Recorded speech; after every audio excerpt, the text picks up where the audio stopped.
Hi, my name's Phil. I like talking about politics, and with the government looking like delaying Brexit standards controls yet again, I'd like to discuss a report of the risk of swine fever that we are potentially letting ourselves in for if we do.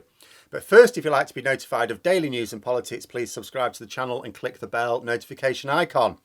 So, if you think the damage of Brexit is obvious, it's nothing like as bad as it would have been if we'd actually got Brexit done as Boris Johnson promised. Our trade is down fairly badly, and certainly we're not getting the bounce back from COVID that other comparable economies are, but we are alleviating some of the damage by not applying import controls properly.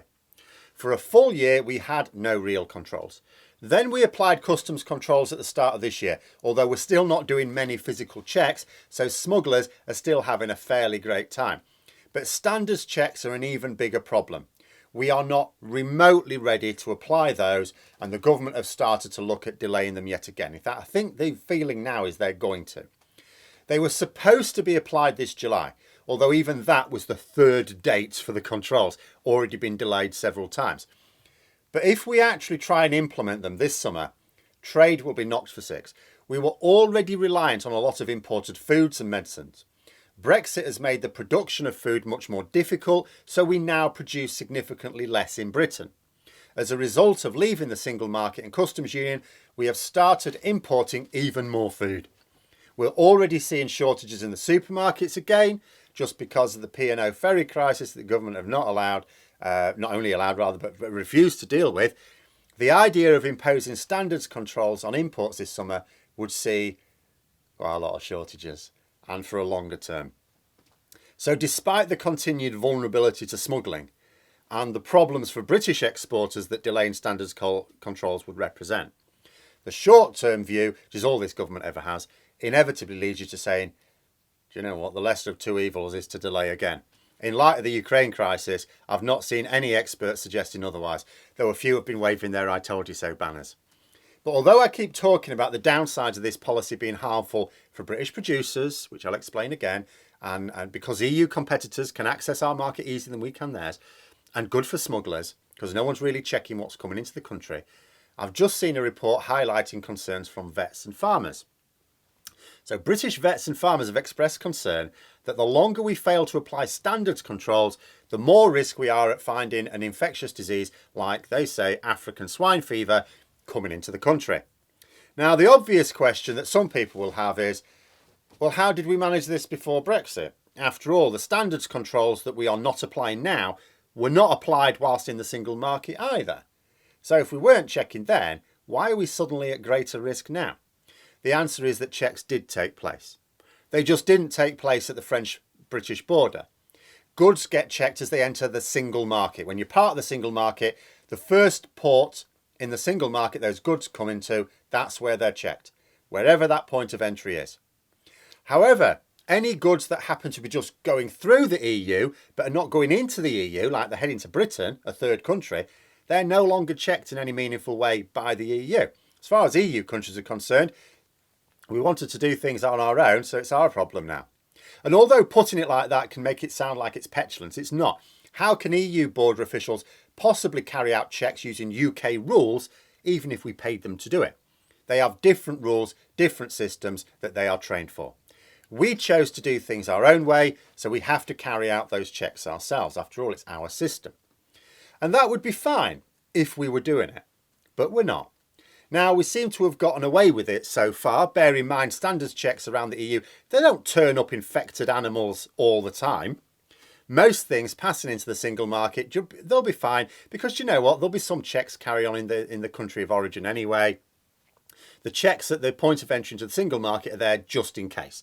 Every now and then it'll turn something up. But the more time passes, the higher the probability is that at some point those checks would have prevented a problem like, say, an infectious animal disease. In fact, one of the many benefits of being in the single market is that everyone shared the burden of checks. Obviously, major trade ports would carry out more, but they'd also get more funding from the common pot to do so. Now we have to carry out all of our own checks. No one else is doing it for us, which is why we haven't been doing them. We can't. We don't have the staff recruited. When we do get them recruited, and I'm seeing no major drive to do so, well, then they need training. Given that the new staff would massively outnumber the existing staff, it's simply not possible to have enough people to train them. And this is what tells you that we're going to have this problem for years to come. It's also what tells you that we are going to have to go back into the single market at some point. I don't know how long the nutters can keep us out of the EU as members, might be decades, but it's simply not feasible to remain outside the single market for that long. It's ironic in a way that Brexiteers claimed we could manage outside the single market because we're such a large economy. It's because we're such a large economy that we can't possibly manage. A large economy needs a massive amount of trade and huge workforce to sustain it. By leaving the single market, we massively reduce both. With each new phase of Brexit that gets applied, we reduce trade further still. And considering this issue with infectious animal diseases, with the other problems, they're a continual issue. Like British producers facing full controls on their exports when EU competitors don't, means that they are suffering a competitive disadvantage right now. And they will continue to suffer that competitive disadvantage until they go out of business or we rejoin the single market. People should understand that when the likes of Jacob Rees-Mogg talk about the advantage of not applying import controls, he is saying that we do not care about 4 things. First, that we are giving a hard time to British exporters. That means that as a country, we make less money, so our economy shrinks. A shrinking economy means fewer and more poorly paid jobs. Second, we're helping smugglers. This means goods coming into the country that are potentially harmful, but mostly the concern is they're not paying their correct import duties. That means the Treasury loses billions of pounds, tens of billions of pounds in fact, that could be spent on public services. Even given that a lot of it will get spent on Tory mates and donors, some of it would go on public services. Not now. In fact, consider this. The government could have completely paid for the rising cost of living with the money raised purely by applying import controls properly. So when the government say they can't do anything about the cost of living, there's actually lots they could do. Multiple ways to pay for it easily. But one of them would just be if they'd have prepared for import controls and applied them straight away, that would have been enough money to have wiped out the increased cost of energy, water. They wouldn't have needed the national insurance increase, fuel, food. Third, we don't care about getting decent trade deals. Trade deal negotiators are all about what you can offer in exchange for what we want. And the way it normally works is what you offer is easier access into your own market and you ask for the same on the other side. But we're already doing that for free. We're not applying proper import control. So what are we offering? You say to the other side, well, you give us better access to your market and you can have better access to yours. And they're just saying, well, we already have better access into your market. You're not doing any checks. We can just sell what we want to you. And if we can't offer much, then they won't concede much. In fact, the trade deals we've got so far, the government's own figures show them to be worthless. Never mind their rhetoric in the Daily Mail. When you read their economic impact reports, the economic impact reports all say basically worthless. Nothing. We get nothing from this. And that's not going to get any better because we keep giving away our market access for free. So of course we're not going to get anything in return. And fourth, they don't care about our international reputation. You may think that despite all the disadvantages to not applying import controls, it's at least our decision to cut our own legs off. No, we're breaking international law by doing so. For all the talk of Brexiteers saying these trade barriers are just an EU device, this is EU rules, we don't have to follow EU rules. They're not. They're to comply with World Trade Organization rules. Remember how the Brexiteers used to wet themselves about WTO terms? Well, why aren't they applying them then? It's the WTO who said that we have to apply import controls, not the EU, or at least if we don't apply import controls for the EU, we have to not apply them for anyone else. We're not allowed to pick favourites, but we are. We're picking the EU. We're giving the EU a bit of favouritism here. We're saying to the EU, yeah, you don't have to worry about, all this horrible paperwork. America does, China does, India does, not you. You're our buddies. I know we rib you in the Daily Express, but you're our buddies. The EU are loving it. It means their businesses can sell to us relatively easily, but we struggle to sell to them. That's why British exports to the EU went down a hell of a lot more than EU exports to Britain, because the trade barriers out of Britain are much higher than into Britain. It's also why Northern Irish exports are doing bloody well right now.